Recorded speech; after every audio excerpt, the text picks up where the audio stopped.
Ok, boa noite a todos, sejam muito bem-vindos.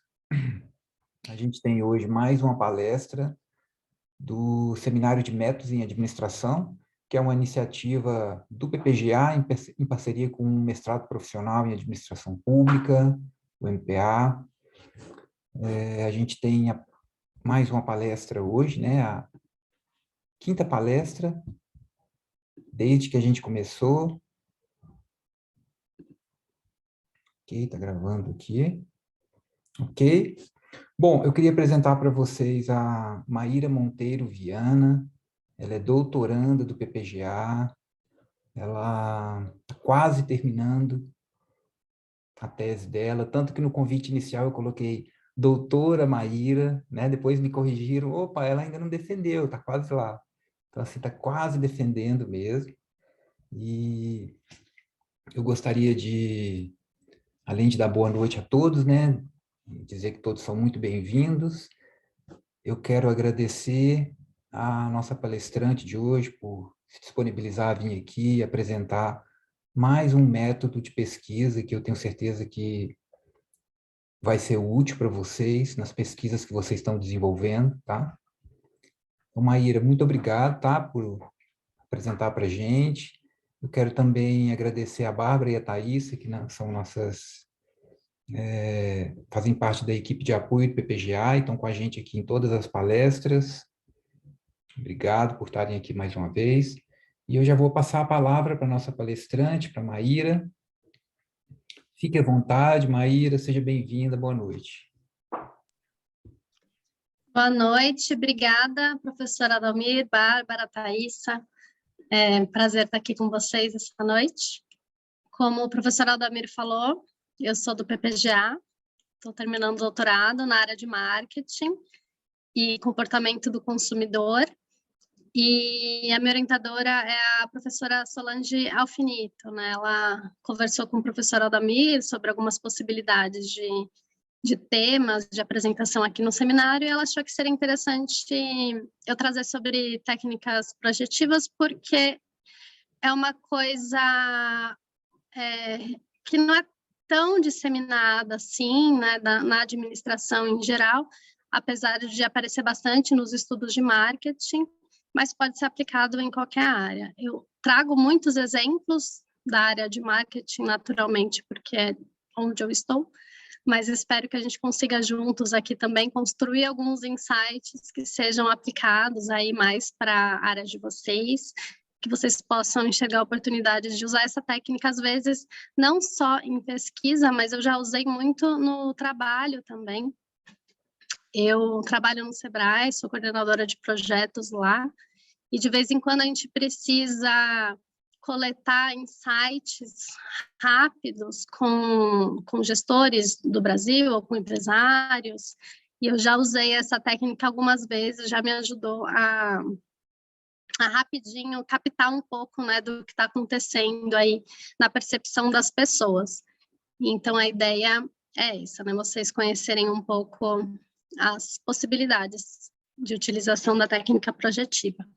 Eu vou subir aqui a minha apresentação e começar. Aí eu não vou ver o chat, mas qualquer coisa podem ficar à vontade para abrir o microfone para interação, tá? Me avisem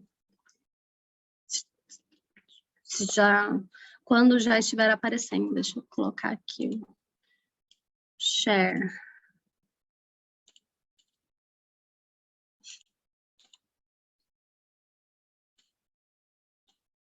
Estão vendo minha tela? Perfeito. Então, tá bom. Então, a aula de hoje é sobre técnicas projetivas e uso na administração. E, basicamente, vou falar desses 3 pontos. O que é a técnica projetiva, alguns tipos de técnicas projetivas, porque são muitos tipos, eu trouxe alguns que eu achei que eram, né, diferentes um do outro, interessantes para ilustrar essas técnicas, e exemplos de aplicação, de estudos que eu atuei diretamente. Então, para introduzir, né, o que é essa tal de técnica projetiva? Ela vem da psicologia clínica, inclusive. E ela nada mais é do que a gente trazer de uma forma mais desestruturada a informação da pessoa, pode ser do consumidor, do usuário de algum serviço, alguma opinião, alguma percepção, a atitude daquela pessoa, a personalidade daquela pessoa, a partir de um estímulo que não é uma pergunta direta, né? A gente traz algum elemento que estimula aquela resposta e obtém uma percepção, alguma opinião da pessoa que a gente, de repente, não ia obter se estivesse perguntando diretamente. Oi, Mayra, tudo bom? Sim. Vai ter certificado? Aí, a professora Adalmir pode ajudar. Oi, Marco. Vai Vai ter ter. certificado, sim. Ah, tá. Obrigado. Pode continuar, Mayra. Desculpa a interrupção. Imagina. Maíra, desculpa, Maíra. Sim. Imagina. Então a técnica projetiva é basicamente isso, né? A gente levar algum estímulo para o respondente, trazer uma informação para a gente que consiga chegar no subconsciente dele, de repente trazer alguma informação que, se ele tivesse sido perguntado diretamente, ele não daria a mesma resposta. E a gente vai discutir um pouquinho isso mais na frente, né? E essa palavra projetiva vem de projeção, que vem da psicanálise, que é realmente trazer do inconsciente para poder externalizar isso. Então, a técnica projetiva tem esse poder, né, de acessar o subconsciente ou inconsciente das pessoas e transformar numa resposta.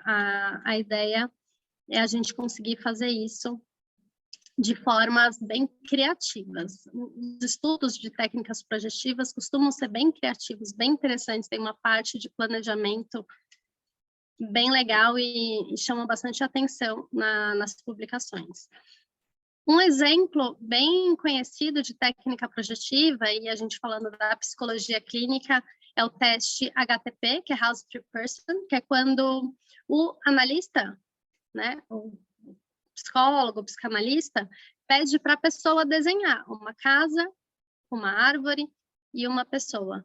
E a partir do desenho, o profissional consegue identificar o que está acontecendo na mente daquela pessoa, né? Tem alguns elementos sombrios de depressão, de ansiedade, enfim, tem alguma questão psicológica acontecendo naquela pessoa, alguma disfunção dentro da casa dela, enfim.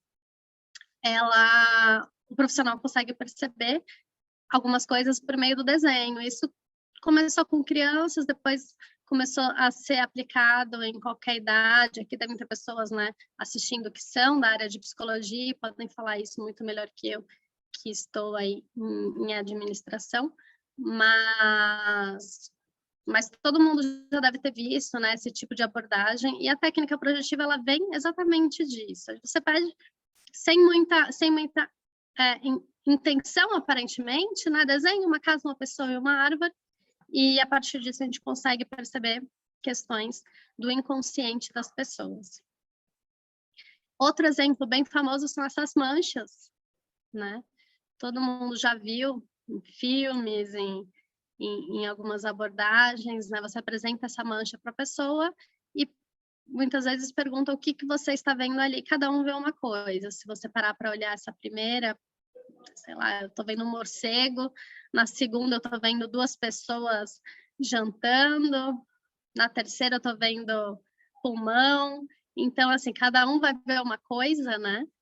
E a partir do que a gente conversar com o analista, o psicanalista sobre essas manchas, ele também vai poder perceber questões de personalidade do indivíduo, por exemplo.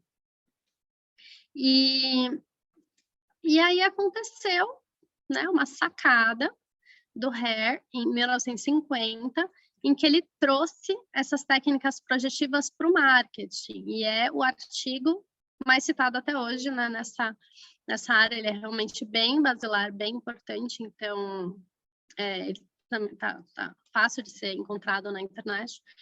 Quem quiser chegar na raiz do tema que a gente está conversando aqui hoje, esse é o artigo, né? Ele usa técnica projetiva no contexto de pesquisa de marketing, e a partir desse trabalho dele, dessa provocação dele e dos testes que ele fez, elas passaram a ser cada vez mais adaptadas e utilizadas. E ela virou uma linha própria dentro de pesquisa motivacional que encontra muito aí a psicologia social e pesquisa de marketing, pesquisa de mercado, essa área de administração que eu estou.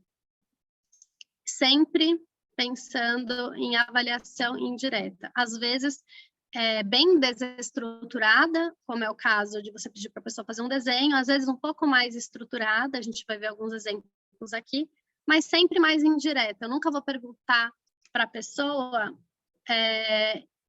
exatamente como quando a gente faz um questionário, né? Então, a ideia é obter dados qualitativos, não é fazer surveys gigantescos, né? Apesar de a gente poder obter um grande volume de dados fazendo esse tipo de pesquisa na internet, a ideia é a gente fazer realmente uma coleta de dados textuais, mais qualitativas e tudo mais, e sempre perguntando indiretamente. Então, aqui é uma frase bonita, né, que fala qual é o objetivo da gente usar a técnica projetiva nesse contexto. É realmente usar o método indireto para investigar as motivações profundas, né? Quando a gente falou de inconsciente, de subconsciente, a motivação é um construto aí bem importante para a gente trabalhar a técnica projetiva no marketing. O que justifica aquela escolha? O que orienta ele para a tomada de decisão? E a gente também pode aplicar isso para outras abordagens, não só para marketing, né, para marca, para produto, para serviço, mas para tudo que a gente quiser realmente acessar alguma opinião de um indivíduo, por exemplo, a gente pode usar uma técnica projetiva. E por que a gente vai usar, né? Que é um pouco do que a gente está conversando aqui. Tem alguns temas que, se a gente pergunta diretamente, nem sempre a pessoa vai falar a verdade, nem sempre ela vai falar o que ela, da forma como ela realmente agiria ou da forma como ela realmente pensa. E isso tem várias causas. Uma delas é a gente perguntar uma coisa que não é tão bem aceito socialmente, né? Por exemplo, é uma pessoa racista, mas se a gente perguntar de racismo, talvez ela não se coloque, né? Não se coloque dessa forma. Agora, se eu perguntar indiretamente, mesmo que eu pergunte da sociedade em geral, né? Você acredita que a sociedade pensa assim ou assim, né? Talvez ela já começa a abrir um pouco mais. E na técnica projetiva a gente abre mais ainda e ela realmente fica à vontade para trazer à tona ali a verdade dela. E uma das premissas é essa, que quando a gente coloca a pessoa para responder indiretamente, se colocar no lugar de outra para responder, que é o caso, por exemplo, de um balão de diálogo, né? Tem duas pessoas conversando, o que uma está falando para a outra, você, enquanto respondente, coloca o que a outra pessoa está falando, mas a técnica projetiva promete para a gente que, na verdade, a pessoa está falando a própria opinião dela. Porque a primeira coisa que veio na cabeça dela é o que ela acessou ali no inconsciente, no subconsciente dela, que ela conseguiu externalizar ali no primeiro momento. Então, é a verdade daquela pessoa. E a gente consegue, com isso, obter alguns insights bem interessantes e diferentes do que se a gente perguntasse de uma forma muito simples, porque se a gente perguntar de uma forma muito simples, a pessoa vai tentar responder o que a gente quer ouvir quando a gente está pesquisando. É uma coisa que acontece demais em entrevista. Antes de eu responder, principalmente se a gente é acadêmica, né? A gente faz isso direto. Antes de eu responder uma pesquisa, eu quero entender por que estão me perguntando aquilo, aí eu já começo a responder mais ou menos o que eu sei que eles querem ouvir, né? Então, é um cuidado que a gente tem que ter, porque acontece demais. Se eu estou falando, por exemplo, de reciclagem, e começam a me perguntar sobre isso, eu vou falar o que eu acho que é certo de reciclagem, não exatamente o que eu faço, né? Eu vou falar o que eu acho que, às vezes, até na intenção de contribuir com a pesquisa, sendo que, na verdade, a gente, enquanto pesquisador, quer ouvir, né, esses insights verdadeiros. Então, a técnica projetiva pode nos ajudar a tirar um pouco ali as crenças que dificultam ela de verbalizar alguma coisa interessante e realmente trazer a verdade. Então, aqui é um resuminho disso que a gente conversou, né? Então, a técnica projetiva, ela traz à tona sentimentos, sensações e emoções, e às vezes são coisas que a própria pessoa não sabia que ela sentia, que ela pensava, e a partir do estímulo ali criativo que a gente teve na técnica projetiva, ela traz para a gente, né?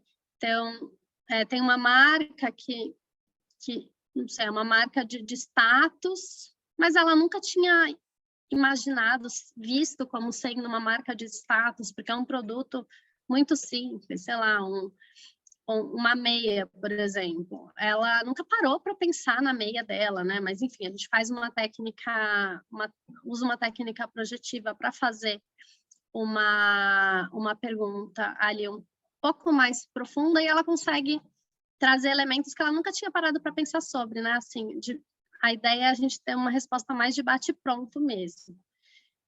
A questão de se sentir desconfortável para expressar questões mais verdadeiras, os temas polêmicos, íntimos ou delicados, né? Perguntar questões de intimidade das pessoas também é complicado, porque ela pode se sentir julgada pelo pesquisador. Se ela estiver falando de um terceiro, ela tem mais facilidade de colocar.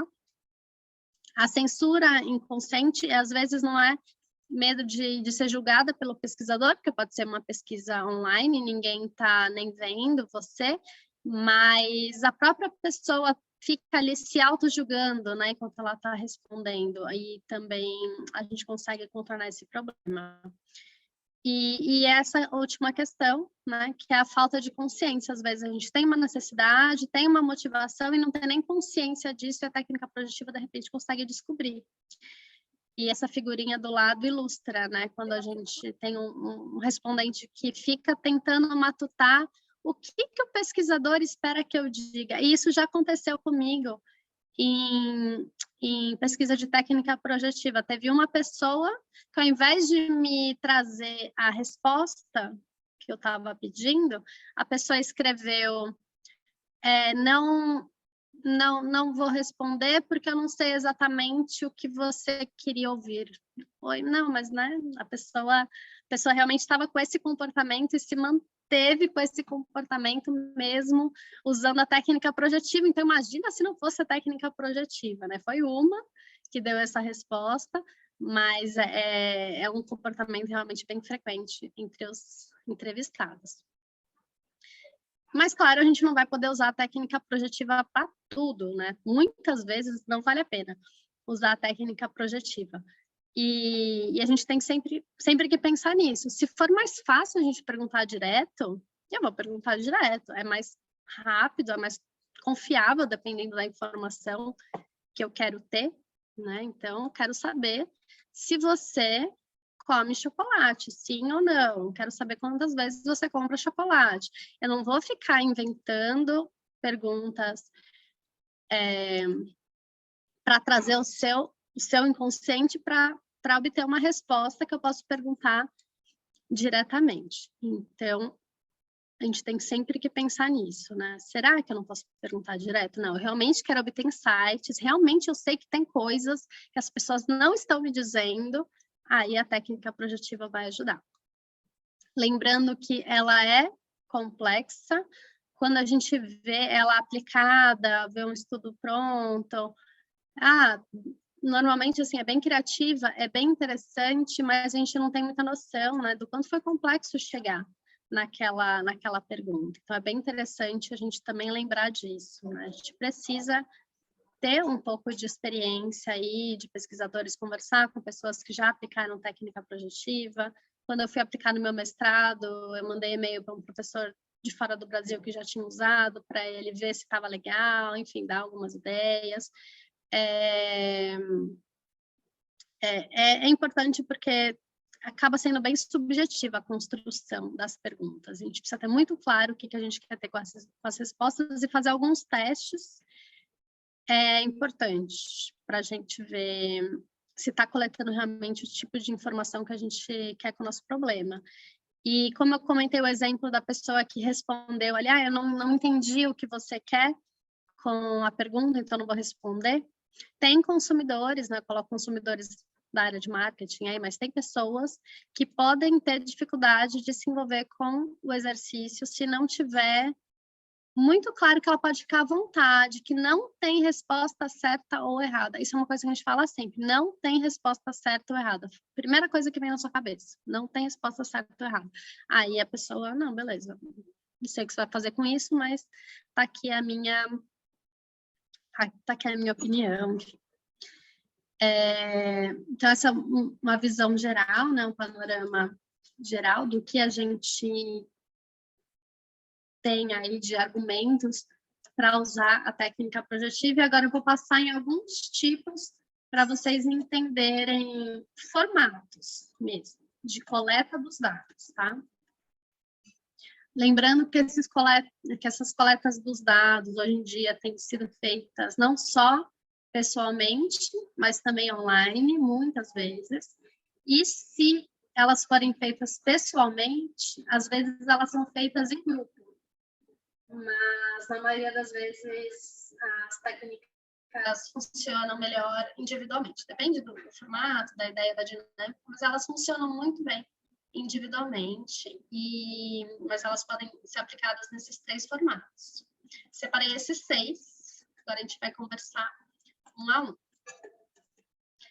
Nas associações livres, trouxe 3 tipos, na verdade. O primeiro é o mais geral, o mais simples, que é quando a gente pergunta para a pessoa as primeiras associações em relação a alguma coisa, algum tema.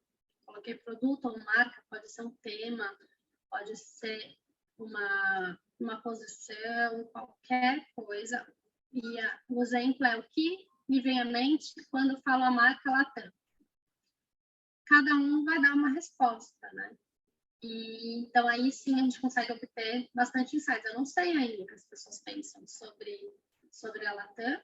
Agora, nessa situação que a gente está, que os voos da Latam estão uma loucura, um é cancelado, o outro atrasa, a gente não sabe o que vai acontecer com a companhia. O que vem à sua mente quando fala da marca Latam?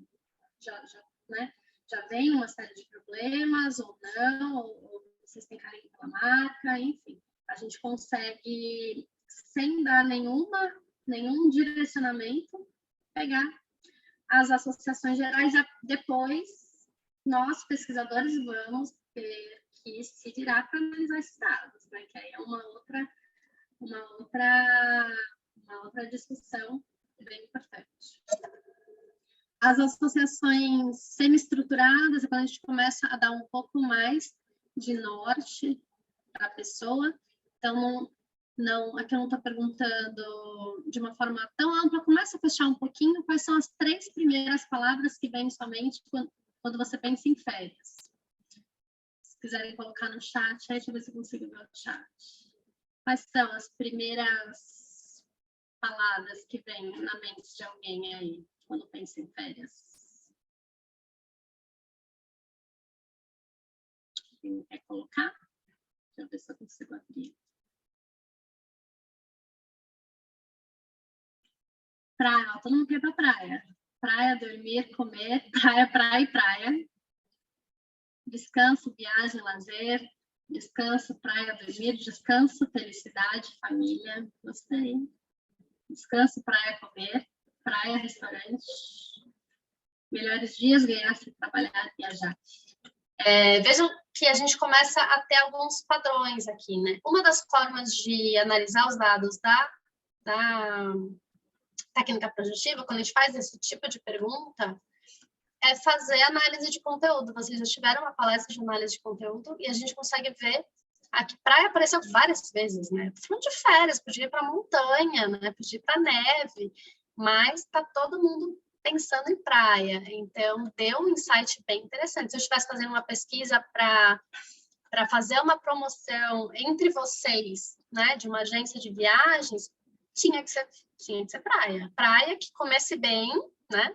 Que eu pudesse ir com a família e que eu realmente vá descansar. Ninguém aqui está querendo fazer trilha, por exemplo, né? Tá todo mundo querendo descansar, dormir, praia, comer. Me deu aqui uma visão interessante, que se eu fizesse essa pesquisa com um grupo de cariocas, provavelmente a resposta ia ser bem diferente, porque eles já estão na praia. Então, eu poderia pegar quais são os termos mais recorrentes, começar a contabilizar quantas vezes apareceu praia, quantas vezes apareceu descanso, ou descansar, quantas vezes apareceu família, né, ou amigos, e fazer, ou comer e beber, e fazer uma contagem desses termos recorrentes e começar a ter até um ranking, né? Olha, praia em primeiro lugar, descansar em segundo lugar, família em terceiro lugar e comer e beber em quarto lugar. E aí eu consegui fazer uma análise aqui, né, rápida do que a gente tem de insights quando vocês pensam em férias, né? Então, esse é um exemplo de como, quando a gente coloca aqui eu gosto bastante dessas associações semi-estruturadas, facilita para a gente analisar depois, né? Então, para quem vai analisar pela primeira vez, para quem vai aplicar pela primeira vez, facilita bastante. Associações com imagens também, também é bem interessante. Então, o que lhe vem à mente quando vê a imagem ao lado?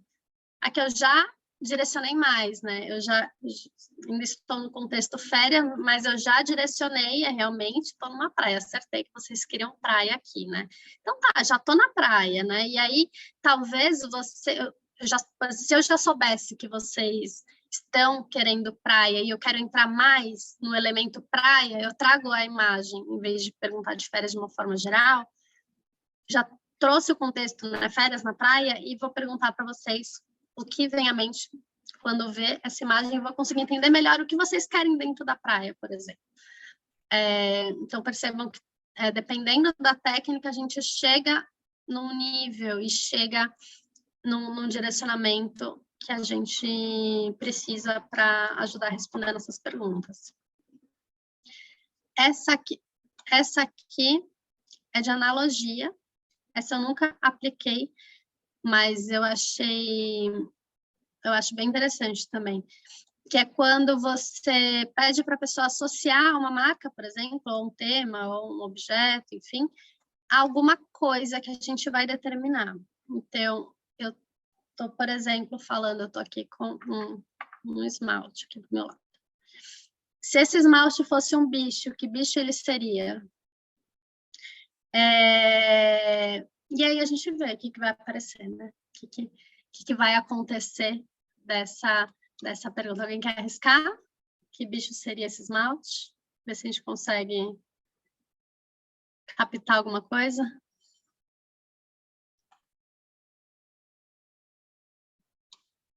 Vou abrir o chat aqui. Flamingo, gostei. Então, se eu estivesse querendo fazer um rótulo diferente para esse esmalte, de repente o flamingo seria um bom bichinho para eu colocar aqui, né? E fazer parte da minha marca, enfim. É só um exemplo de uma percepção. Aqui no slide a gente tem um exemplo que era uma marca de cosméticos, por coincidência também era uma marca de cosméticos, e era para ser associada com personagens de televisão, de novela, e a marca foi associada pelas consumidoras com personagens batalhadoras e com as não consumidoras com personagens que elas colocavam como sendo mais simples. E quando a gente junta ali, né, batalhadora com simples, a análise levou à conclusão de que é uma marca popular, né? Que as consumidoras, uma pessoa batalhadora e tal, e para as não consumidoras, uma pessoa simples. Eu não me talvez essas não se identificaram. Eu não sou simples, mas essa marca é de pessoa simples, né? Então, é uma marca mais popular. Para quem faz esse tipo de exercício, de repente você está ali numa mesa, né, chama as pessoas para participar da sua pesquisa, é muito lúdico, é muito divertido, é muito interessante, né? Então, é bem legal a gente pensar nisso também, que quem vai participar da pesquisa vai fazer uma atividade bem diferente do que ela está acostumada com uma entrevista normal, por exemplo. Balões de diálogo é uma muito utilizada, eu também gosto bastante, porque você consegue direcionar bem o tipo de resposta que a pessoa vai dar, né? Você pode já direcionar que vai ser uma resposta que puxa para o lado negativo ou para o lado positivo da coisa, por exemplo. Na próxima tela eu vou trazer um exemplo aqui, mas é basicamente colocar duas pessoas conversando, com balões de diálogo, e uma faz uma pergunta ou um comentário para a outra, e você pede para a segunda, e você pede para a pessoa preencher o que a segunda pessoa responderia. Isso normalmente é um exercício individual, que você pode fazer online, você pode fazer presencial também, né? Mas você pode fazer online. Presencial, você pode pedir para a pessoa falar o que a segunda pessoa responderia, você pode pedir para ele escrever o que a segunda pessoa responderia, né? Todos esses formatos são válidos, e a diferença vai ser muito mais mesmo no seu trabalho enquanto pesquisador, para analisar.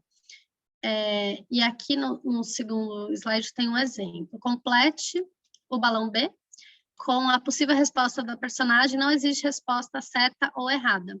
Vou deixar vocês responderem aqui também. Eu estou vendo a pergunta do Nonato aqui também, vou falar. Enquanto vocês colocam. Então, por que você trocou livros por e-books? E aí? O que vocês acham que a segunda pessoa respondeu? Nonato, não precisa de formação em psicologia para aplicar uma técnica projetiva. Na verdade, ela está sendo bem disseminada na área de ciências sociais de uma forma geral. Eu não sou formada em psicologia e adoro aplicar a técnica projetiva, mas a gente precisa, sim, ter um pouco de base, né? Assim, olhar os artigos que aplicaram e, enfim, tomar um pouco de cuidado e discutir, puxando um pouco para a linha da psicologia. É difícil a gente não citar artigos da psicologia, não trazer os argumentos da psicologia para os problemas que a gente pode ter. Vou citar um problema que eu tenho, né, na minha pesquisa.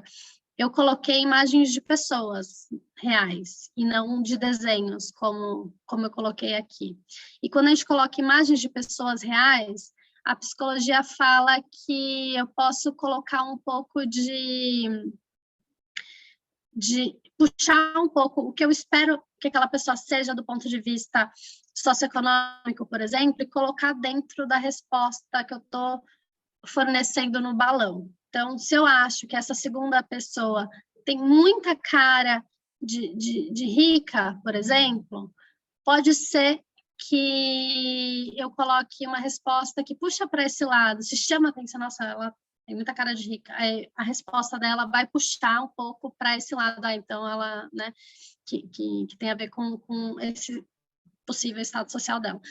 É uma das discussões da técnica projetiva, né, desse estímulo de balões de diálogo, por exemplo, que a psicologia consegue explicar, você consegue mostrar isso. Então, é muito mais isso, questão de cuidado mesmo, mas não precisa ter formação, não.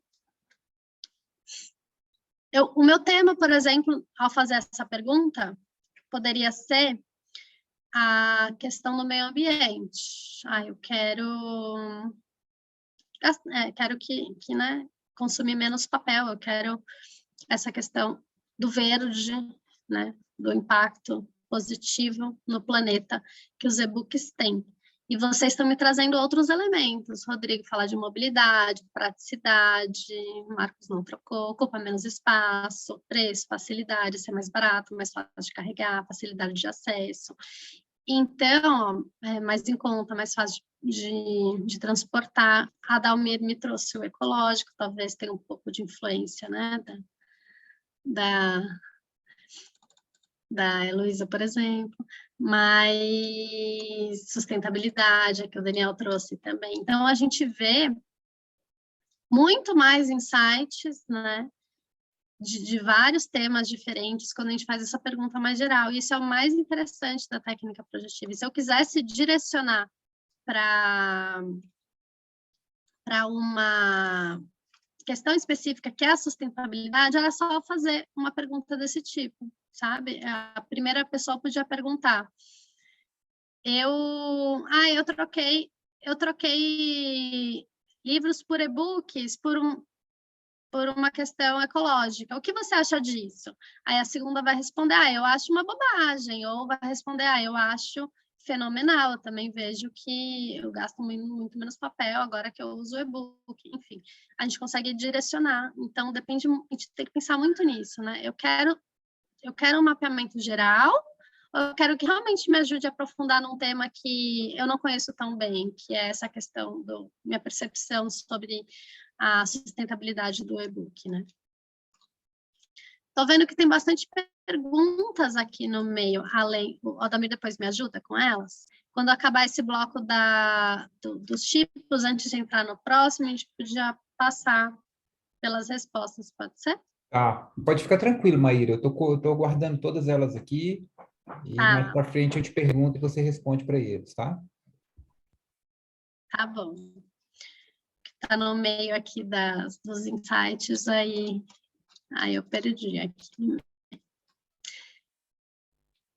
Esse outro tipo também é bem lúdico, lembra um pouco aquele das personagens, né? Mas é de colagem mesmo, então todo mundo já deve ter feito, né? Algum exercício aí de criança, ou então às vezes até de processo seletivo, em que a gente tem que fazer algum tipo de colagem. A gente fornece revistas, jornais, fotos para as pessoas e pedem para ela fazer uma colagem representando algum tema. Isso também pode ser considerado uma técnica projetiva, esse exercício de colagem. Aqui, sobre a representação, esses exemplos aqui são representações de marca de cerveja. Cada um ficou com a sua própria folha e teve que fazer uma colagem sobre cerveja, uma marca específica. Aí teve um exemplo aqui de uma colagem de um consumidor que rejeita a marca, ele coloca não use drogas, o mar não está para peixe, enfim, uma questão de brega, gosto ruim, enfim.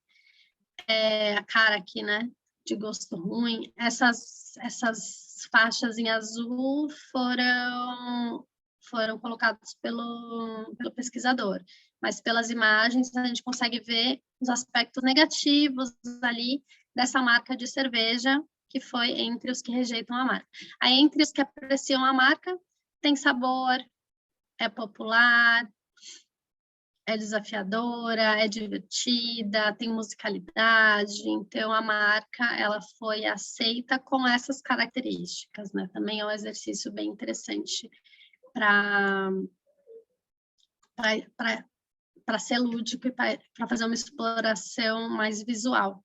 Uma vantagem que até teve um trabalho que eu estava olhando, coloca, é como fica interessante, né? Você, por exemplo, dependendo do que você está fazendo seu trabalho, você quer fazer uma apresentação sobre um problema que você teve que trabalhar ali entre os seus colegas, você vai ter uma série de imagens bem legais, né, para ir mostrando nas telas e discutindo o que as pessoas colocaram ali de associação. Então, isso fica visualmente aí bem interessante.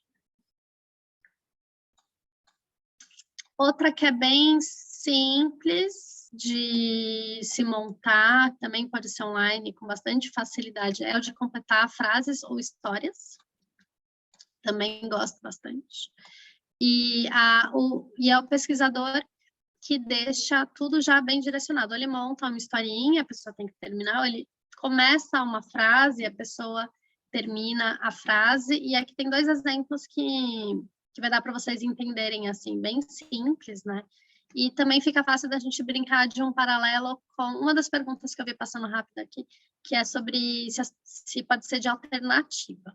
Então, a melhor parte, essa vocês podem responder, que aqui tem bastante servidor público, né? A melhor parte de ser servidor público vou aguardar 30 segundos, algumas respostas. Estabilidade.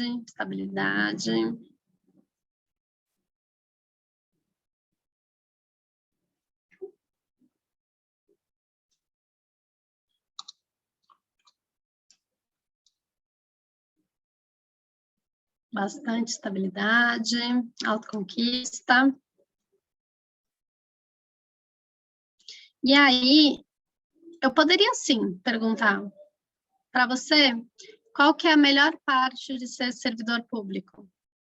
Eu paro um pouquinho, pesquiso, né, o que a literatura me fala sobre a percepção dos servidores públicos sobre o trabalho deles, né? Beleza, vou encontrar ali estabilidade, autoconquista, impacto social do trabalho, e vou montar alternativas para ele me colocar ali qual que ele realmente se identifica. Para você, qual a melhor parte de ser servidor público? Já coloca as alternativas ali, estabilidade, autoconquista, impacto social no trabalho, remuneração digna, por exemplo. E a pessoa vai assinalar as respostas. Para essa pergunta, fica fácil eu fazer alternativas. E seria, inclusive, melhor eu fazer alternativas. Vai ser muito mais fácil analisar os dados se tiver as alternativas do que se eu coletar uma série de textos para analisar. Mas isso eu não sei, né? Qual que é a melhor... Quais são as possíveis melhores partes de ser um servidor público? Aqui é um exemplo de uma pergunta simples, mas isso é uma coisa um pouquinho mais complexa, né? Um pouquinho mais delicada, e eu não sei. Aí vale a pena usar a técnica projetiva, então a diferença é essa. Sempre vale a pena eu fazer alternativas se eu sei quais são as alternativas que realmente fazem sentido. Mas se eu não sei quais são as alternativas, eu vou ter que explorar essas opções. A técnica projetiva vai me ajudar a fazer isso de uma forma muito mais fácil do que se eu for, por exemplo, entrevistar 30 servidores, né, para entender ali as motivações para ser um funcionário público, por exemplo. Enfim, é muito mais nesse sentido, sabe? Uma coisa não substitui a outra, depende muito se você já tem os insights ou não. Aqui a gente quer obter insights, a gente quer chegar em conteúdos que a gente não tinha, não conhecia, ou pelo menos não do inconsciente das pessoas. Aí tem uma outra pergunta que é só mais um exemplo, mas é na mesma linha, não precisa responder, que é morar perto da faculdade faz minha vida melhor porque... E aí a gente completa a frase. Pode ser uma história maior também, né? E aqui, se eu não me engano, é o último exemplo, é o de desenhos expressivos. Cada participante recebe uma folha de papel em branco e lápis e pede para colocar ali, no contexto de marketing, por exemplo, a representação de um produto. Então, aqui, no meu exemplo, desenhe no espaço ao lado a imagem do seu chocolate favorito. E aí a gente vai ver o que aparece na pessoa. Ou eu posso pedir até de um produto específico. Desenha para mim uma lata de Coca-Cola.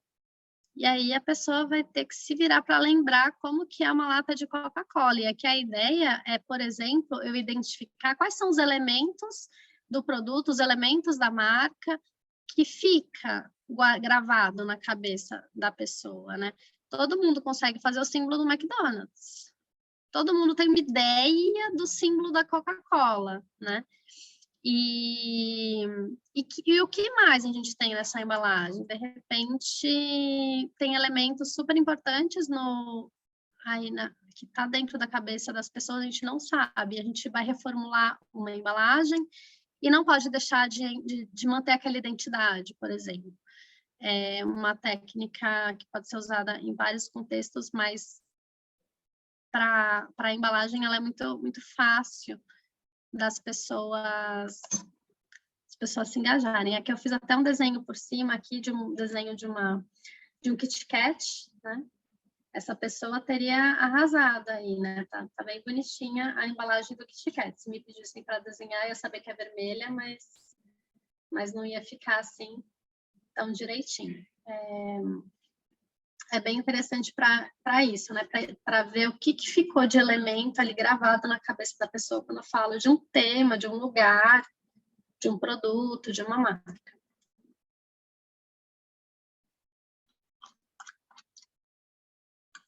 Tem também aqui a dramatização. A dramatização, ela funciona bem quando a gente vai fazer um trabalho em grupo, né, ou em dupla, e a gente pede para eles realmente fazerem um teatrinho. Um exemplo é fazer um tribunal em que um defende e o outro acusa alguma coisa, ou então pode ser uma negociação ou um confronto qualquer, né? Que um exemplo, simular a negociação de compra em uma loja de carro. Aí eu coloco 2 pessoas que estão participando da pesquisa para brincar disso comigo. Uma é a vendedora e a outra é a compradora, e a partir do que elas estão conversando ali, eu consigo identificar elementos importantes na negociação do carro, né? Então, se eu vou fazer uma promoção, ou no carro em si, se eu vou desenvolver um modelo novo, enfim. Eu posso pedir só para eles argumentarem o custo-benefício daquele carro, e aí eles vão entrar mais na questão de preço. Não, ele está muito caro, considerando que ele gasta muita gasolina, enfim. Vai começar a aparecer uma série de elementos interessantes ali para mim, numa atividade lúdica, né? Eu não vou parar para pedir para a pessoa me falar o que é importante para ela comprar um carro. Fica uma técnica também bem criativa. E eu vou deixar para vocês esse resuminho que eu achei bem legal, que ele classifica um pouco mais essas técnicas dentro da tarefa que a gente quer, das técnicas projetivas e do que ela traz ali, que ele coloca como quadrantes. Algumas coisas um pouco mais conscientes que eu consigo verbalizar, aí a gente consegue fazer, né, por balão de diálogo, alguns sentimentos que eu sei que eu sinto isso, mas eu não falo para as pessoas. A gente também consegue trazer pela técnica projetiva, através de algumas das técnicas, né? Então, na associação livre, por exemplo, é um pouco mais difícil trazer uma coisa que precisa ser aceita pela sociedade. Quando a pessoa sabe, mas ela não conta, é muito mais fácil ela colocar num balão de diálogo, por exemplo, que é uma outra pessoa falando, né? Então, esse quadro, ele aprofunda um pouco essas questões. O que é um pouco mais inconsciente, aí talvez eu fazer uma dramatização, eu fazer desenho, eu fazer uma colagem, é mais fácil de eu acessar do que se eu pedir num balão de diálogo, sabe? Então, dentro das técnicas projetivas, a gente pode fazer escolhas dependendo do nível que a gente quer entrar na mente do consumidor ou do usuário. E aqui só alguns exemplos de títulos de artigos para vocês verem que está entrando em várias áreas da administração, recursos humanos, mercado cibernético, comida, imagem política, questões de gênero, relacionamentos e sexualidade. Qualquer tema social pode ser foco de técnica projetiva. E antes de eu entrar nos exemplos de aplicação, queria voltar para as perguntas, Adalmir, você me ajuda? Claro, vamos lá. A gente já tem um monte de perguntas aqui, Maíra. Vamos começar. As primeiras você já respondeu, que várias pessoas estão perguntando se para usar essa técnica tem que ser da área da psicologia, né, psicanálise, enfim. Ou pode ser de outra técnica. Eu acho que você já respondeu, mas se você quiser falar mais alguma coisa, fique à vontade. Sim, pode ser de qualquer área, assim, tem que ter um pouco de afinidade, né, um pouco de orientação na psicologia, mas sim, pode ser de qualquer área, nenhum artigo nenhuma revista científica vai deixar de publicar você, porque você não é um psicólogo. Mas, claro que você vai ter muito mais facilidade de publicar um artigo de marketing que usou técnica projetiva numa revista de marketing do que vender, né, que você fez realmente uma aplicação diferenciada dentro da área de psicologia. Então, é muito mais nesse sentido, né, de aceitação da linha de pesquisa do que da sua formação em si. Tá. O Almir, ele está perguntando se, sendo de outra área, para facilitar a aplicação, existem formulários padronizados e validados por pesquisadores sêniores, alguma coisa nesse sentido? A gente tem artigos muito citados que fizeram uso de técnica projetiva e você pode se inspirar no que eles fizeram para fazer o seu, sabe? Então, você tem ali um objetivo parecido, mas é outro serviço, você usa o mesmo formato e pode ir seguindo aquele protocolo, né? E vale a pena olhar isso. Se é um artigo realmente bastante citado, né? Bem referenciado, você pode usar. Não é um protocolo, né, exatamente, mas a gente tem feito muito dessa forma. Eu tenho um grupo do Uruguai que, para minha área de alimentos, assim, eles fizeram um avanço fenomenal de técnica projetiva para alimentos. Eu me inspirei bastante neles. O meu mestrado foi sobre hambúrgueres congelados, num exemplo de aplicação, vou trazer ele aqui. E teve um mestrado no Rio que usou o meu método praticamente exatamente, só que fez para ovo. Então, eu me inspirei no do Uruguai, só que ele viu que o meu já estava adaptando mais para a nossa realidade, aí ele se inspirou no meu para fazer o dele, né? Então, isso é uma coisa que acontece bastante, porque realmente é um pouco difícil ter assim, você defender, não, eu tive essa ideia da minha cabeça, vou fazer dessa forma, né? Se você pudesse se inspirar em alguém que já fez e já deu certo, vai ser bem mais fácil. Legal. Uma outra pergunta interessante aqui, também do Almir, ele quer saber se a técnica busca confirmar hipóteses ou serve para se chegar a novas hipóteses ou novas respostas. Ela é muito mais exploratória, assim. Você tem um fenômeno que você quer entender melhor, você aplica a técnica projetiva, você vai ter insights novos e vai poder navegar ali, de repente, coisas que você não estava enxergando nos artigos gerais que você tem do tema, né? Então, ela é muito mais para exploração. Legal. Uma pergunta agora do Marcos Lindenmayer. Ele quer saber se já existem protocolos estabelecidos para a interpretação dos achados, dos resultados, protocolos que possam ser seguidos para trazer maior segurança para as conclusões da pesquisa. Sim, eu acabei trabalhando também muito na linha do que eu falei agora há pouco, da aplicação, né, do método. Aquela forma de analisar, que eu até fui comentando no primeiro exercício que eu pedi para vocês escreverem, vamos contar quantas vezes apareceu cada termo, classificar os termos. Tem vários artigos que já estão, né, se citando ali, pegando aqueles mais raiz e fazendo da mesma forma, e basicamente se consolidou, né? E cada vez mais surgem artigos também que trazem a técnica projetiva como método, e não só exemplo de aplicação, mas tentam consolidar um dos métodos. E aí são coisas que vão sendo convencionadas, sabe?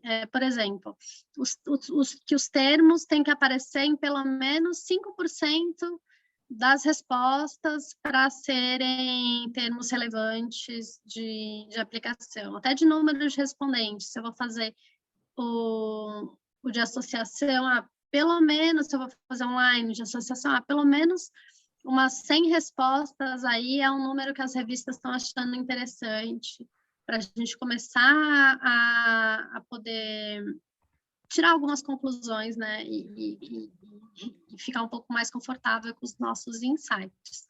A gente tem se baseado realmente muito na literatura, assim, tem alguns livros, mas não são livros, né, tão igual na estatística, a gente já tem, né, aqueles autores, ou na análise de conteúdo mesmo, né, a gente tem Mardan aí para ajudar a gente.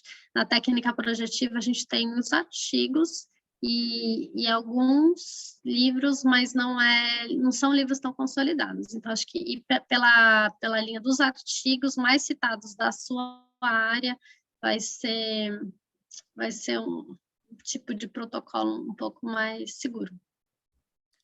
Legal. Mais uma pergunta, Maíra. O Jônitas, ele quer saber se é possível aplicar as técnicas projetivas em uma pesquisa quantitativa. Você vai estar fazendo uma pesquisa mista, né? Na verdade, você pode fazer uma pesquisa mista. Um exemplo que eu vou trazer aqui para vocês usa o Iramutec para analisar os dados que a gente obteve, né, os dados textuais que a gente obteve com a técnica projetiva. O Iramutec, ele tem o R por trás, então ele tem ali, né, a lógica quant para a gente obter os clusters das respostas que a gente coletou de uma forma textual, né? É uma técnica mista, acaba que você vai ter muita dificuldade de falar que você fez uma técnica projetiva quantitativa, né? Você fez um estudo misto, que é o que é maravilhoso, que é o melhor dos mundos, né? Quando a gente fala de pesquisa, quanto mais multimétodo aí a gente tiver, mais interessante. Tá mudo. Desculpa. Imagina. Mais uma pergunta agora da Simone. Ela quer saber se você indica algum software para ajudar na análise das respostas coletadas. Eu gosto muito do Iramutec, indico a Thaísa também para, se vocês quiserem conversar sobre isso, ela também gosta, né, Thaísa? Do Iramutec. Porque... A palestra da Carol me ajudou muito. Hoje eu já desvendei o Iramutec. Eu gosto para a gente fazer, principalmente se você tiver volumes de texto, né? Se você não tiver grandes volumes de texto, você pode fazer uma análise de conteúdo um pouco mais manual, que eu já fiz também e é tranquilo. Mas com bastante volume de texto, o Iramutec vai te permitir fazer umas análises aí bem ricas. Legal. Maíra, o pessoal mandou mais algumas aqui, mas a gente pode deixar para a parte final agora. O que você acha? Pode ser? Pode sim. Então tá, vamos para os exemplos agora, então fique à vontade. Tá. Vou tentar passar mais rápido, porque eu queria brincar também com vocês de mais um exercíciozinho. Aqui é de associação de palavras que foi o que eu apliquei na época do mestrado, que eu estava faz tempo, demorei para fazer o doutorado, mas eu estava exatamente nessa fase, assim, naquela época, eu estava em 2010, não se falava muito, não tanto quanto hoje, né, de produtos mais saudáveis, e eu estava fazendo um mestrado em engenharia de alimentos com um professor que estava desenvolvendo produtos cárneos mais saudáveis, e a gente não sabia nada de produtos cárneos mais saudáveis na percepção do consumidor brasileiro, e aí eu arrisquei me aprofundar nas técnicas projetivas para ter alguns insights. E a associação de palavras ajudou bastante a gente entender a percepção do consumidor sobre diferentes tipos de hambúrgueres congelados, sendo que alguns desses tipos seriam os mais saudáveis.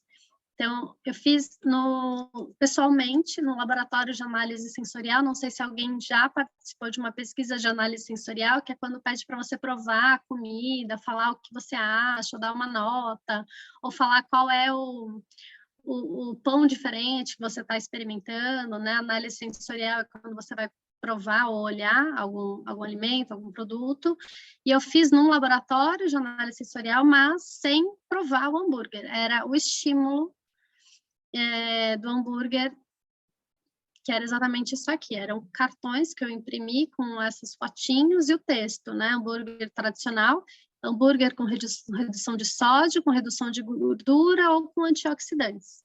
E eu queria saber o que as pessoas a que as pessoas associavam isso, né? Um hambúrguer com antioxidantes. O que vem na cabeça da pessoa? De 2010, no caso, né? Quando eu falo que o hambúrguer vai ter antioxidantes. E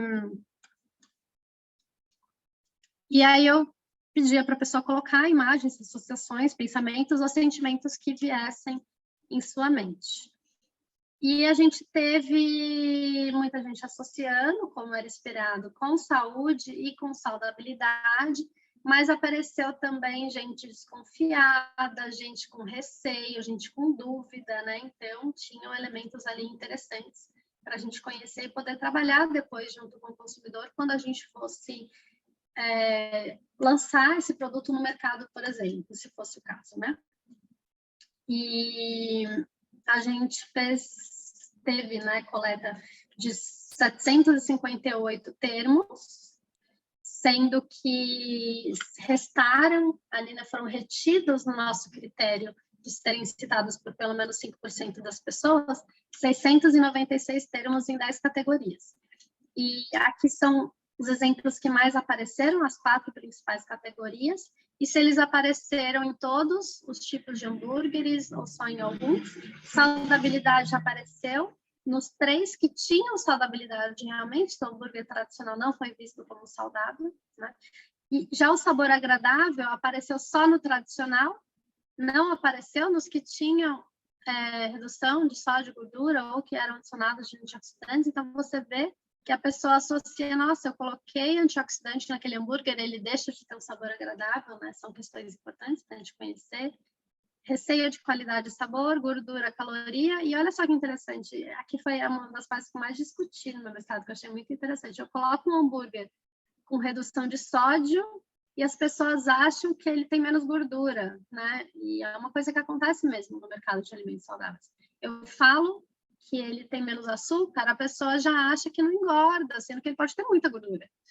E isso é interessante a gente conhecer, né, na mente do consumidor, para a gente trabalhar esse momento de produtos ou marketing também. E um outro teste que foi utilizado em uma outra fase da pesquisa era o teste de completamento. E ele teve 3 fases principais. Ele foi feito como balões de diálogo aqui. Por quais motivos você acha que, dentre tantas opções, esse é o hambúrguer congelado que devemos levar? Eu quero que ela me responda, né? Estou escolhendo o melhor hambúrguer e por que ele é o melhor hambúrguer? Por que ele é a melhor opção? Por causa da marca, por causa do preço, por causa do sabor, porque tem nutrientes, porque é saudável. Então, tem gente querendo hambúrguer saudável. E isso muda de acordo com o nível de uso da pessoa. A pessoa é usuária de hambúrguer, a pessoa come produto carne, mas não come muito hambúrguer, ou a pessoa não come hambúrguer. Quando a pessoa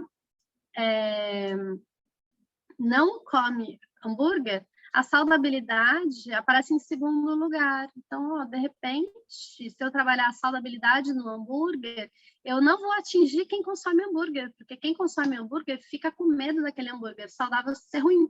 Mas quem não consome, de repente, vai dar uma chance, né? Então, a gente começa a conseguir enxergar estratégias de marketing a partir de dados obtidos de técnica projetiva, né? Que a gente deixou o consumidor ali tão livre para dizer o que ele pensa. E foi uma simples classificação de uso do produto ou não. A gente consegue perceber algumas diferenças, né? Então, vocês vejam que é bem exploratória mesmo, a gente vai brincando ali com os elementos que aparecem. Aqui foi na mesma linha, né, na mesma pesquisa, a gente queria entender o que era um preço baixo na cabeça do consumidor, na mente dele, né, em 2010, 11. Um hambúrguer barato para ele era R$ 5,85. Um hambúrguer caro para ele, daquela caixinha congelada, né, com 12, era R$ 10,44. Hoje, provavelmente, a gente ia falar R$10 o barato, R$20 o caro, né, não sei. Mas vejam que é uma diferença de preço que, inclusive, bateu com o nível de preço que a gente tem no supermercado, de preço baixo e de preço alto. E isso a gente fez porque foi uma base para fazer uma pesquisa quantitativa depois. Eu queria colocar níveis de preço numa pesquisa quantitativa e eu queria que fossem níveis de preço que realmente eu soubesse que o consumidor vê como preço baixo, médio e alto. E aí a técnica projetiva me ajudou a ter isso com mais segurança. Não, realmente, não estou inventando que o preço baixo é R$5, né? Realmente o consumidor tem no subconsciente dele, né? Não, enfim, que R$5 é um preço baixo. E a mesma coisa que, mesmo tipo de técnica, ele coloca, veja, aquele produto adicionado de fibras alimentares, que era uma coisa que estava aparecendo ainda na época. Você gostaria de experimentá-lo? Sim ou não? Por quê? E aí, 82% sim, gostaria de experimentar. E a gente conseguiu explorar ali dentro os motivos, né, das fibras alimentares serem interessantes ou não. E agora, eu queria falar para vocês prepararem o celular de vocês no modo QR Code para tentarem acessar um link aqui, senão eu posso mandar no chat também, para responder 3 perguntinhas bem simples aqui de técnica projetiva, que é mais ou menos o que a gente estava fazendo aproveitei e acabei fazendo no chat, mas só para vocês verem 3 formatos que a gente pode fazer, tá? Para a gente brincar aqui de coletar as respostas. E a ideia é a seguinte, eu tenho uma marca de chocolate e eu quero que as pessoas comam mais chocolate. E para isso eu quero entender as barreiras para o consumo de chocolate. Então, as perguntas que eu fiz vão me entender os aspectos gerais do chocolate e também elementos que eu poderia trabalhar para que as pessoas consumissem mais, né? Então, por que elas não estão consumindo tanto? E eu direcionei as perguntas um pouco para isso e vamos ver juntos se dá certo. E para isso, eu fiz uma combinação de técnicas projetivas para vocês conhecerem 3 formatos que a gente está conversando aqui. São o primeiro de associação livre, o que vem à sua mente quando você pensa em chocolate. Um segundo de completar a frase, para eu tentar entender o que poderia fazer a pessoa comer mais. E um terceiro de balões de diálogo, que são motivos para a pessoa parar de comer chocolate. E aí eu vou entender por que tem gente que, né, de repente está diminuindo o consumo, por exemplo. Então, esse é o QR Code do link da pesquisa, para vocês acessarem. E vocês querem que eu coloque o link no chat? Deixa eu pegar aqui. Pode ser que fique mais fácil para algumas pessoas. Vocês continuam... Tá. Vocês continuam vendo o QR Code, né? Aham. Tá. Foi bem tranquilo de acessar no meu celular. Tá.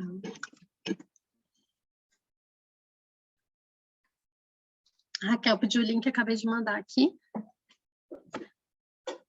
E aí eu vou dar 2 minutinhos para vocês responderem.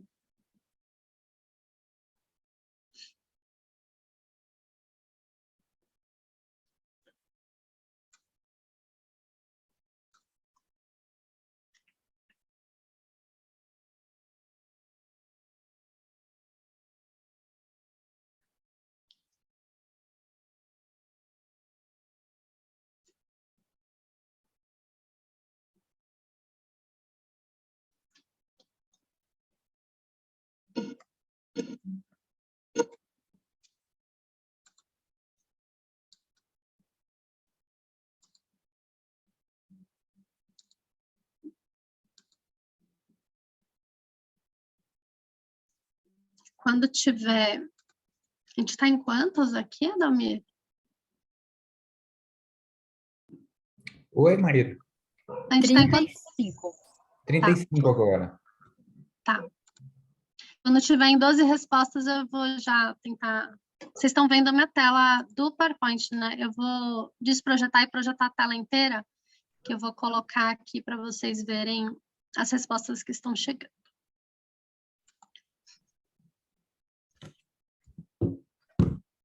Aqui. Tá, já estamos em 16. Então, só para vocês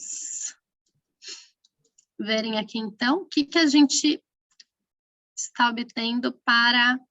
A primeira coisa que vem à mente quando pensa em chocolate. Gostoso, felicidade, comida, café. Adoro café com chocolate. Prazer. Espinha. Olha só. Vinho, engorda, sobremesa, calorias. Vocês veem que é basicamente coisa boa, né? Tem um pouquinho de engorda ali, mas a primeira coisa que vem em mente é que é gostoso, traz felicidade, memória, prazer, comida, enfim. Sobremesa, só coisa boa. Muito, muito prazer aqui, chegando agora, 23 já temos. Mas, né, como eu tinha falado, o meu objetivo era não só ver o que a gente tem de bom no chocolate, que todo mundo sabe, mas por que as pessoas não estão mais comendo tanto quanto estavam comendo há 2 anos atrás. E aí eu comeria chocolate todos os dias se o preço fosse mais acessível, se não engordasse, né? Fala de lactose, de problema intestinal. Aqui, como não é uma palavra só, né, vale a pena eu ler os termos completos, não ficar só na nuvem de palavras. Então, se fosse barato, se fosse menos doce, não engordasse, assim... 80% das respostas, né? Então, a gente precisa de um chocolate menos engordativo. E a gente tem chocolates 80% cacau, que a gente pode comer um pedacinho e vai ficar muito bem da saúde, inclusive. Não é nem que faz mal para a saúde, vai fazer bem para a saúde. E a última pergunta é... aqui. Por que você, né? Por que você parou de comer chocolate? Porque engorda, não faz bem para minha pele. Sensação de vício, cálculos renais, me dá espinha, estou de dieta. Dor de cabeça, muito calórico, engorda. Então, aqui são, de repente, podem ser mitos que eu preciso puxar uma nutricionista para me ajudar a trabalhar esses mitos e vencer isso, né, junto ao consumidor. Ou fazer desenvolvimento de produtos que não tenham esses problemas, enfim. Aqui a gente tem bastante elemento para a gente trabalhar, economizar, né? Tem a questão financeira também, que já tinha aparecido lá em cima. Vocês percebem que as técnicas trouxeram níveis diferentes de insights para a gente e que a forma que eu perguntei direcionou o que eu queria ter de respostas, né? O primeiro eu queria saber, né, ver o que vocês acham do chocolate. Vocês acham maravilhoso, gostoso, mas, né, tem questões aí de saudabilidade e de engordar que a gente precisa trabalhar para aumentar o consumo. Isso não significa que quem está respondendo à pesquisa, de repente, não consome tanto, né? Mas ela me ajuda a trazer insights da percepção geral das pessoas sobre os problemas do chocolate, digamos assim. Para mim, chocolate não tem problema nenhum, né? Mas a gente sabe que nem todo chocolate é tão bom quanto os que eu compro. Vou voltar aqui para a apresentação.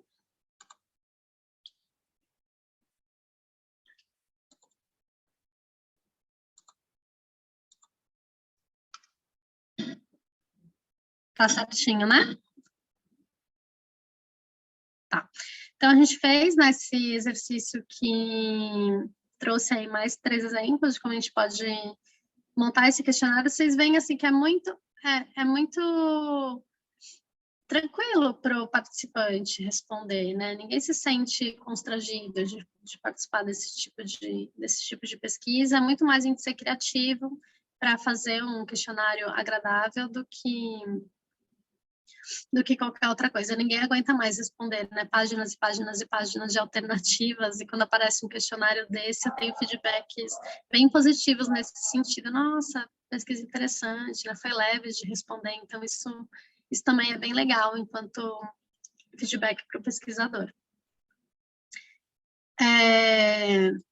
E agora eu vou trazer esse exemplo que é não tanto para a gente falar aplicação, mas da análise dos resultados, tá? Então, aqui, só para vocês entenderem, o conceito esse já é do meu doutorado, o meu tema é cidadania alimentar. Cidadania alimentar é quando as pessoas são mais engajadas com a forma com que elas acessam os alimentos. Eu não só compro, não vou só no grande supermercado e compro hortifruti e pronto, mas eu quero saber de onde ele vem, eu quero saber o impacto daquele alimento no planeta ou na vida dos produtores, e para isso eu preciso, se eu quero realmente me engajar nesse nível, eu preciso, de repente, acessar os alimentos de outras formas. Eu preciso ir numa feira do produtor, eu preciso fazer parte de um movimento que tem alguns, né, que alguns de vocês podem conhecer, por exemplo, o Slow Food ou a CSA, que é a comunidade que sustenta a agricultura, ou ir naquelas feiras de orgânicos, enfim, tem formas de eu acessar o alimento em que eu vou estar praticando a minha cidadania alimentar, que é o meu engajamento maior com sistemas alimentares, né? Então, esse é mais ou menos o meu tema, e eu queria que as pessoas, primeiro, soubessem o que é cidadania alimentar, então, eu comecei meu questionário ensinando, mais ou menos igual eu estou falando para vocês, o que era a cidadania alimentar, e depois eu trouxe elas para me ajudarem, porque muito pouco a gente tem sobre cidadania alimentar aqui no Brasil, né, de pesquisa, então eu queria que elas me ajudassem a trazer o que a gente pode esperar de motivação do consumidor para a cidadania alimentar. E aí eu usei a técnica projetiva do balão de diálogo, e era uma conversa de duas pessoas ao telefone. Se a pessoa falasse que se identificava, né, mulher, ia ter um estímulo, o estímulo era o diálogo de mulher, se fosse homem, um estímulo de imagem de homem, que são essas duas fotos aqui.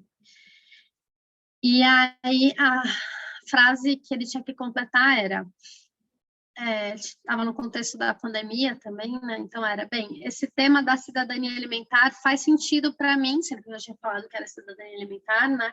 Pois a pandemia com o novo coronavírus me fez perceber que, queria saber, né, de uma forma bem geral, por que a cidadania alimentar fazia sentido no meio da pandemia.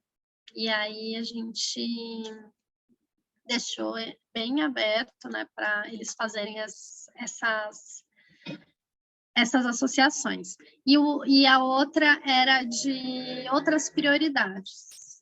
Já eu nunca tinha pensado nisso, ainda mais em meio à pandemia.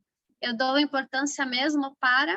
Então, eu estou na pandemia, não estou preocupada com cidadania alimentar, estou preocupada com outras coisas. Com o que eu estou preocupada, né? E aí, ele trazia outros elementos que vão aí bem além da cidadania alimentar. E aí, vocês veem que não eram,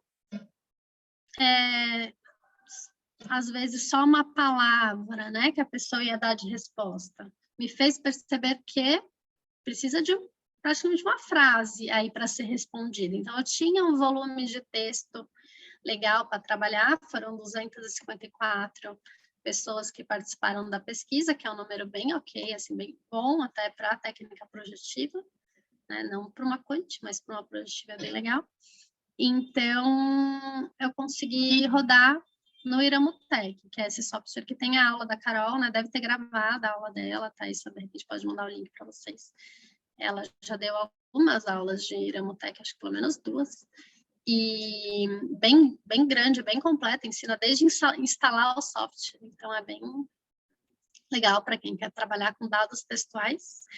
E eu usei para analisar esses dados, coloquei no Iramutec. E então, o que eu tinha? Eu tinha 254 daquele primeiro, que associava a pandemia com a cidadania alimentar. Eu tive 254 conclusões da sentença, né? 254 frases completando aquele diálogo.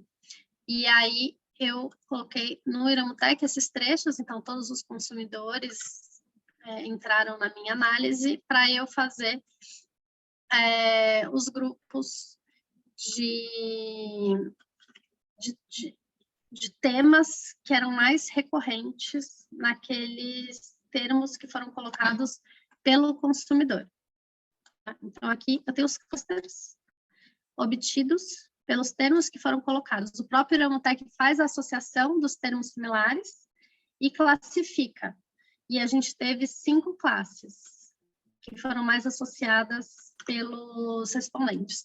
O primeiro era de apoio aos pequenos produtores, então a cidadania alimentar é interessante porque eu estou apoiando os pequenos produtores, porque eu estou promovendo a saúde através da alimentação, porque eu estou tendo impacto positivo no planeta, porque eu estou conhecendo ali, tenho, né, um acesso à origem dos alimentos e também uma conscientização do impacto social. Esses foram as 5 classes que apareceram na minha pesquisa e fazem todo sentido, né, para o meu tema. Então, realmente fiquei bem feliz com as respostas, porque é muito difícil a gente conversar de cidadania alimentar com pessoas que não conhecem o tema, mas eu ensinei um pouquinho o que era e deixei as pessoas falarem o que vinha em mente, e com bastante respostas, tudo fez muito sentido. E por isso que eu gosto tanto, né, da técnica projetiva. As respostas são muito verdadeiras e não ficam direcionando só para um lado. Vocês viram aqui nos testes de vocês, né, que aparecem coisas diferentes que agregam bastante. E o Iramutec pode ajudar a gente a fazer isso com um pouco mais de rigor estatístico do que se eu fosse parar para fazer manualmente todos esses termos. De repente eu ia chegar nessas mesmas 5 classes, nessa mesma ordem de importância, mas provavelmente ia demorar 40 vezes mais para chegar, né, nesse resultado. Então, vale a pena, para quem quer trabalhar com grande volume de dados, na técnica projetiva, conhecer os softwares de análise textual. Mas também tem muita gente que trabalha com técnica projetiva com pequeno volume de dados, que vou fazer uma técnica de colagem, vou fazer com 10 pessoas, tá ótimo, vai ficar lindo, maravilhoso. Você vai conseguir fazer um estudo qualitativo muito bom, né? Depende muito do seu objetivo, do seu público e tudo mais. Então, era isso, né, que eu queria trazer para vocês. A gente continua aqui, tem mais uns minutinhos para a gente conversar. Mas, só para resumir, então, é importante ficar bem claro, né, que elas são muito abertas para serem adaptadas, né, o pesquisador tendo juízo aí, né, realmente se baseando em outros artigos, fazendo escolhas em conjunto com o orientador, com uma visão de comportamento, de psicologia, enfim, ou conversando com pesquisadores que, de repente, já aplicaram a técnica para dar alguns insights, dar uma olhada, né, se os resultados estão legais, ou fazer alguns testes, né, antes de você rodar um questionário de projetiva, você faz uns testes e vê se realmente está trazendo mais ou menos ali o nível de resposta, o nível de consciência, ou a polaridade das respostas, né, se está indo mais para o negativo, ou para o negativo, ou se está neutra. É bem legal fazer esses testes para você ficar mais seguro nessa aplicação. Mas se você quer obter insights e você não tem muito material sobre o tema, eu gosto bastante. Lembrando, né, de novo, que os formatos vão direcionar, sim, o tipo de resposta que a gente vai obter, então esse é um cuidado bem importante. E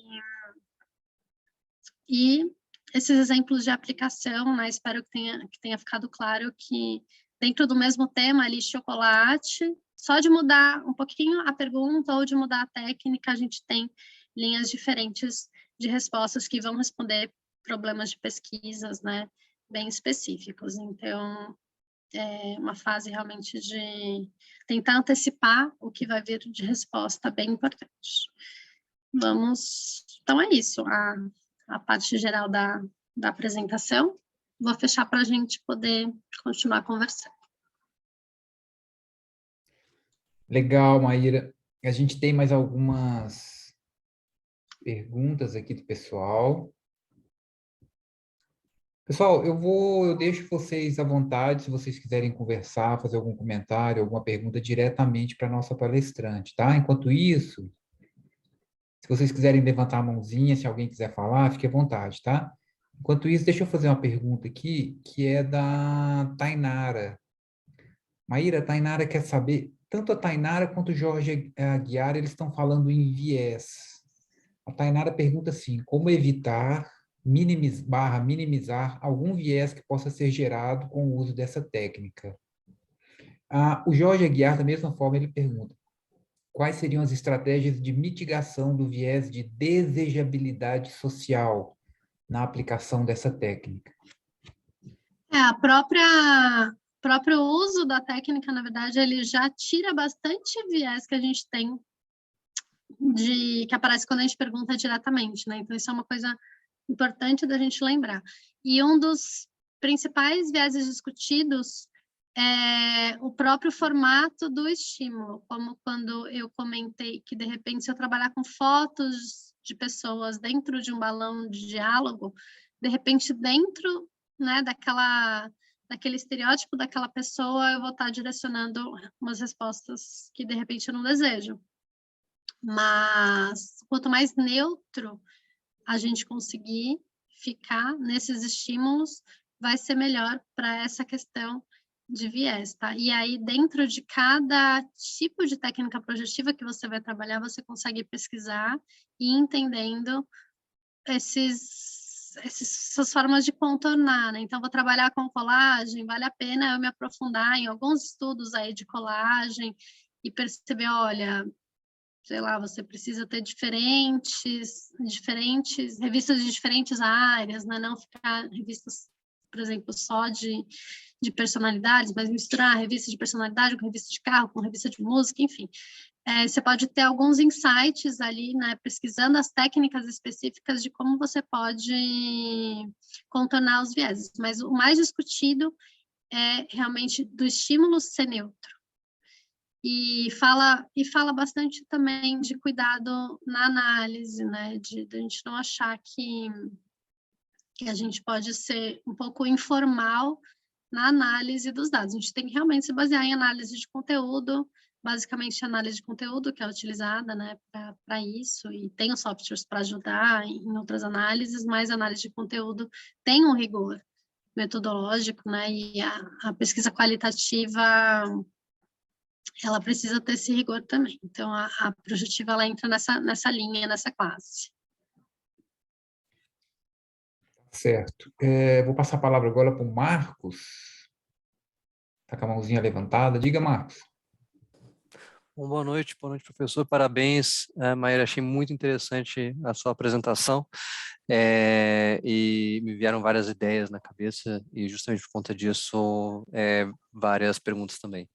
Mas a principal delas, aqui também já trazendo um caso específico de pesquisa que a gente tem desenvolvido aqui na minha organização especificamente, diz respeito a como aplicar a metodologia quando há uma necessidade prévia de introduzir esses entrevistados, por exemplo, em alguns conceitos. Eu acho que o último caso, justamente que você apresentou, houve essa necessidade.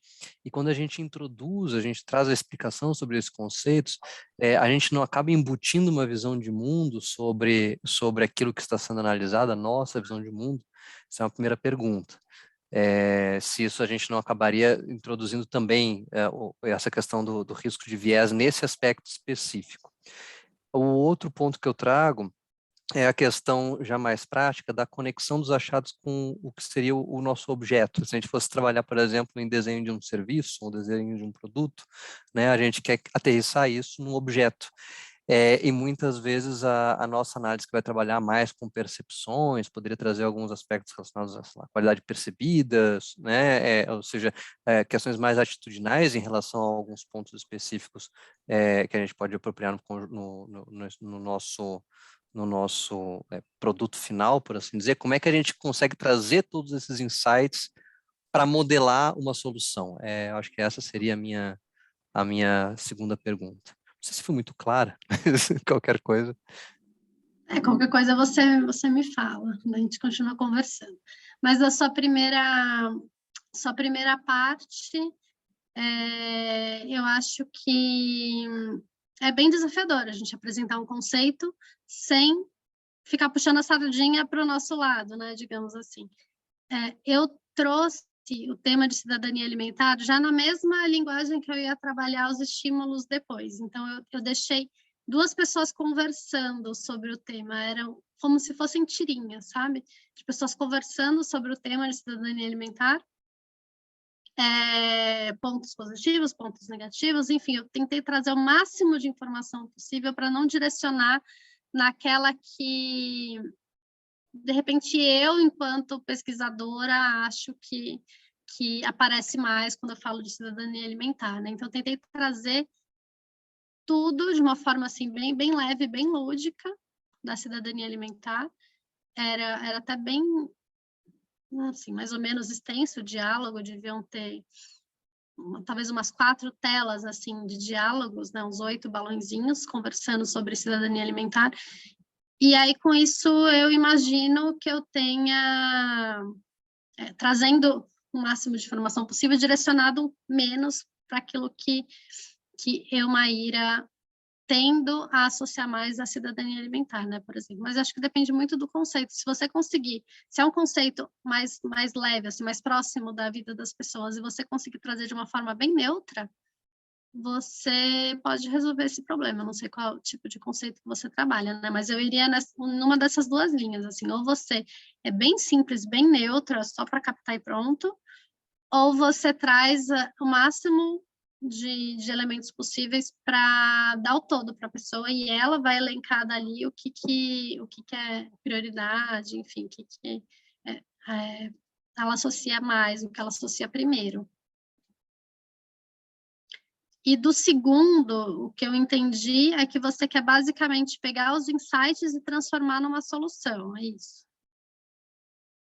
Tá, e aí você já não está mais nem aplicando e nem analisando a técnica projetiva, né? Você quer estratégias para transformar esses insights em uma solução. Aí eu não sei se eu consigo te ajudar tanto, mas no meu trabalho, por exemplo, a gente trabalha muito com oficinas, né? Para construir protótipos, construir conceitos, enfim, eu acho que é uma outra linha de pesquisa, né? Que você vai poder se basear para fazer essa terceira fase. Aí, tá? Mas com certeza, eu gosto muito dessa parte de construção conjunta, né? De solução. Aí dá para você pensar nessas dinâmicas metaplana vida para fazer seus protótipos. Legal. Bom, a gente tem mais algumas perguntas aqui, Maíra. Se alguém quiser fazer alguma pergunta, pessoal, fique à vontade. Antes de eu perguntar, eu só queria fazer uma observação. Eu lembrei de uma pesquisa que a gente fez aqui no MPA, que eu orientei uma aluna da turma da Polícia Federal. E a gente queria saber o que os policiais federais pensavam a respeito das armas de fogo. A gente queria comparar a percepção de delegados com agentes, né? E a gente aplicou o questionário, fizemos uma pesquisa muito legal, foi publicado na RAP, né? Só que agora, pensando nas técnicas projetivas, eu vejo como ela seria importante nessa pesquisa. Sabe? De alguma forma, não o que você acha de arma? Mas perguntar alguma coisa, assim, deixar eles falarem, soltar. A gente não sabia como fazer isso na época. A gente bateu muita cabeça. Então, a gente simplificamos a pesquisa e usamos um questionário, né? Mas uma primeira parte com técnicas projetivas, eu acho que ficaria fantástico nessa pesquisa. Eu estou falando isso porque muitos que estão aqui participando hoje estão fazendo pesquisa ou estão começando a desenvolver seus projetos. É a administração pública, né? Então, muita coisa aí pode ser aproveitada, né? Pode ser muito útil nesse sentido, tá, pessoal? Voltando para as perguntas, a gente tem uma pergunta agora do Rodrigo Neves. Ele quer saber o seguinte: é usual a técnica projetiva para a elaboração de questionários, especificamente na administração? Seu uso deve ser limitado quando há expectativa de muitas respostas, por exemplo, mais de 1000?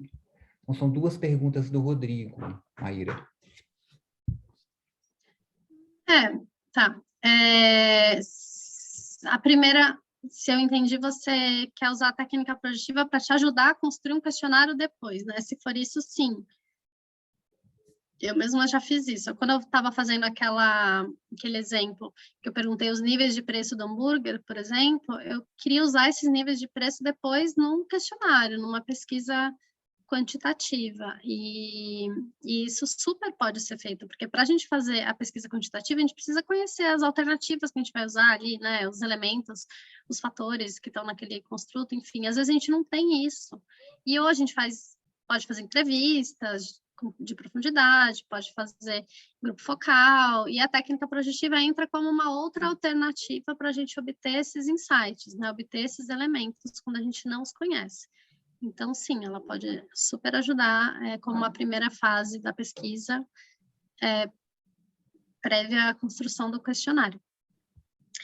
E a segunda pergunta, eu acho que eu já esqueci. A segunda pergunta, repetindo, é se o uso deve ser limitado, quando há Quando tem muitas expectativa de muitas respostas, né? Tipo, respostas. 1000 Ele fala mais de respostas. 1000, por exemplo. Tá. Depende muito do objetivo da sua pesquisa. Eu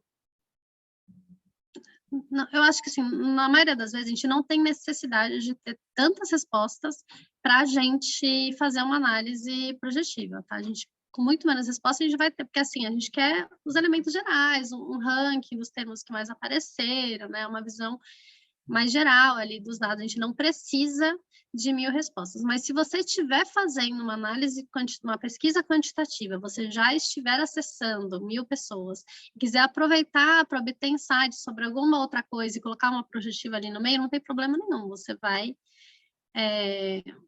ficar muito legal, você vai conseguir pegar bastante dado e obter ali as informações e analisar, de repente, um Iramutec da vida, né, que vai te ajudar a rodar um volume de dados grandes, mas não tem problema nenhum ter muita resposta na técnica projetiva. A única coisa é que a única questão é que não precisa, entendeu? Você não tem por que você ter um esforço de acessar 1000 pessoas para fazer uma exploração inicial dessa, mas não tem problema nenhum você ter esse volume, não.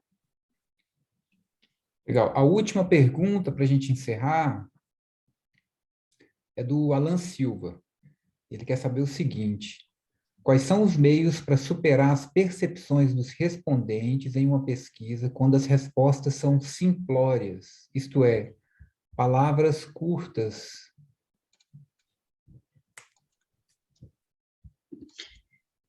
Aí, isso, na verdade, você vai contornar na sua construção do estímulo.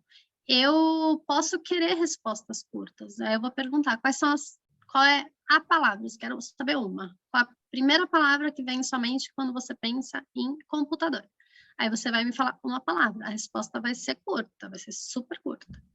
E eu posso querer isso por algum motivo, né? Eu quero respostas curtas, eu quero simplesmente essas principais palavras e ranquear elas e ver o que mais aparece. Ou não, eu quero um volume de texto, aí você faz um estímulo mais desestruturado, que deixa a pessoa mais livre para responder. Se eu fizer um balão de diálogo, a pessoa já não vai falar só uma palavra, ela vai me dar um pouco mais de contexto, né? Uma pessoa perguntando para outra, para que você usa o seu computador? A outra vai falar, eu uso para trabalhar, de vez em quando eu vejo Netflix, eu também acesso meus e-mails só pelo computador e sento para pagar minhas contas pelo computador. Ela pode colocar, né, tudo que vier na cabeça dela ali dentro daquele balão de diálogo e as respostas já ficam um pouco maiores. Ou então você pode pedir para ela completar uma história. Começa uma historinha e deixa mais espaço ainda para ela preencher, ou verbalmente, e falando, aí ela vai dar mais volume de informação. Então, na verdade, a forma de você contornar isso é na construção do seu estímulo, tá? Na escolha da técnica e na forma que você vai construir o estímulo, e não na hora de analisar os resultados, né? E depende muito do seu objetivo. Muitas vezes eu quero uma palavra só, né? É mais fácil de analisar, inclusive. Se eu quero só entender, por exemplo, uma pesquisa um trabalho que a gente estava fazendo no meu trabalho, que era uma pesquisa, um censo de cerveja. Quais são sei lá, quais são as principais dificuldades dos cervejeiros para lançar um novo sabor, né, uma nova formulação. Eles podem me falar palavras curtas, eu já vou conseguir entender mais ou menos o contexto, já vou conseguir, a partir dali, construir um questionário melhor, né? Eu não preciso entender profundamente as dificuldades que ele tem, os problemas, as barreiras técnicas, tal, não, eu quero os elementos gerais, estabilidade do produto, preço, quais são os elementos gerais ali que a gente tem. Então, aceitação no mercado, né? Então, eu quero respostas curtas. Depende muito do seu objetivo. Estou imaginando que você quer respostas mais longas, então você vai nas histórias, nos balões, nas coisas mais desestruturadas. Bom, legal.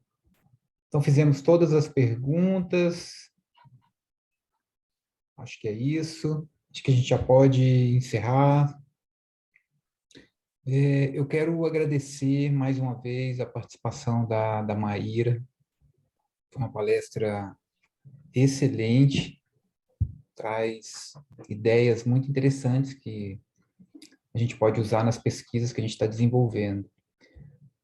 Quero agradecer também mais uma vez o apoio da Thaísa e da Bárbara, e quero agradecer a presença de todos vocês que estiveram aqui hoje à noite. Maíra, se você quiser falar umas últimas palavras antes da gente encerrar, fique à vontade. Tá, joia.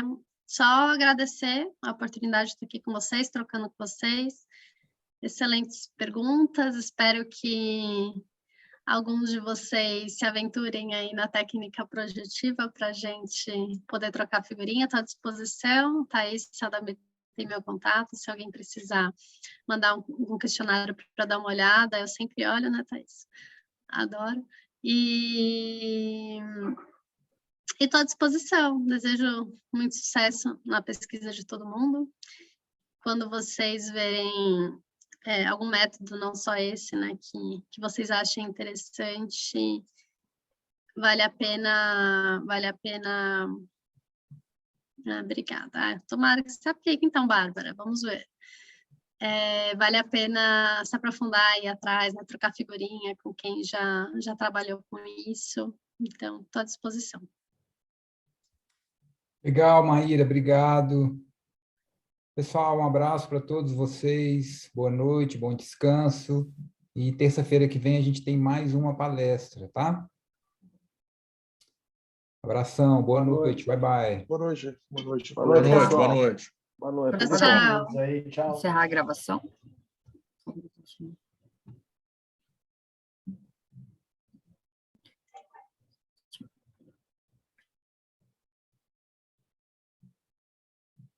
Professor, só lembra de encerrar a gravação.